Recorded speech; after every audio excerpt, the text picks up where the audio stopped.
ಭಾರತದ ವಿಶ್ವಾಸಾರ್ಹ ಚಿನ್ನದ ಸಾಲ ಎನ್ಬಿಎಫ್ಸಿಗಳಲ್ಲಿ ಒಂದಾದ Muthoot mini financiers limited Muthoot Mcred limited ಆಗಿ ಮರು ಬ್ರ್ಯಾಂಡ್ ಮಾಡೋದಾಗಿ ಘೋಷಿಸಿದೆ.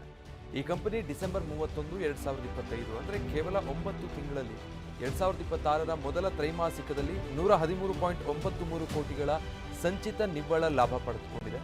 ಇದು ನಿರಂತರ ಗಳಿಕೆ, ತ್ರೈಮಾಸಿಕ ಬೆಳವಣಿಗೆ ಮತ್ತು ಶಿಸ್ತುಬದ್ಧ ಪೋರ್ಟ್ಫೋಲಿಯೋ ವಿಸ್ತರಣೆಯನ್ನು ಒತ್ತಿ ಹೇಳುತ್ತೆ. 2026ರ ಮೂರನೇ ತ್ರೈಮಾಸಿಕದ ವೇಳೆ ಆಸ್ತಿ ನಿರ್ವಹಣೆ 5494.58 ಕೋಟಿಗಳಷ್ಟಿದ್ದು ಸ್ಥಿರವಾದ ವ್ಯವಹಾರ ಪ್ರಮಾಣ ಮತ್ತು ಕಾರ್ಯಾಚರಣೆ ಬಲವನ್ನು ಪ್ರತಿಬಿಂಬಿಸುತ್ತೆ.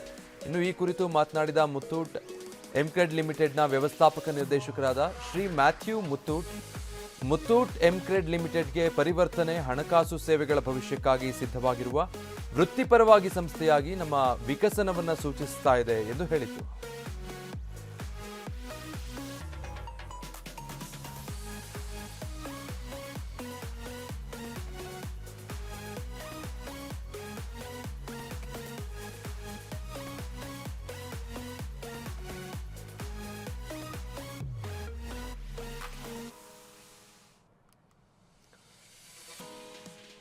ಭಾರತದ ವಿಶ್ವಾಸಾರ್ಹ ಚಿನ್ನದ ಸಾಲ ಎನ್ಬಿಎಫ್ಸಿಗಳಲ್ಲಿ ಒಂದಾಗಿರುವಂತಹ ಮುತ್ತೂಟ್ ಮಿನಿ ಫೈನಾನ್ಷಿಯರ್ ಲಿಮಿಟೆಡ್ ಈಗ ಮುತ್ತೂಟ್ ಎಮ್ಕ್ರೆಡ್ ಲಿಮಿಟೆಡ್ ಆಗಿ ಅದನ್ನು ಮರು ಬ್ರ್ಯಾಂಡ್ ಮಾಡೋದಾಗಿ ಘೋಷಿಸಿಕೊಂಡಿದೆ. ಡಿಸೆಂಬರ್ 31, 2025 ಕೇವಲ 9 ತಿಂಗಳಲ್ಲಿ ಅಂದರೆ 26ರ ಮೊದಲ ತ್ರೈಮಾಸಿಕದಲ್ಲಿ 113.93 ಕೋಟಿಗಳ ಸಂಚಿತ ನಿವ್ವಳ ಲಾಭವನ್ನು ಪಡೆದುಕೊಂಡಿದೆ ಈ ಸಂಸ್ಥೆ. ಈ ನಿರಂತರ ಗಳಿಕೆ, ತ್ರೈಮಾಸಿಕ ಬೆಳವಣಿಗೆ ಮತ್ತು ಶಿಸ್ತುಬದ್ಧ ಪೋರ್ಟ್ಫೋಲಿಯೋ ವಿಸ್ತರಣೆಯನ್ನು ಇದು ಒತ್ತಿ ಹೇಳ್ತಾ ಇದೆ.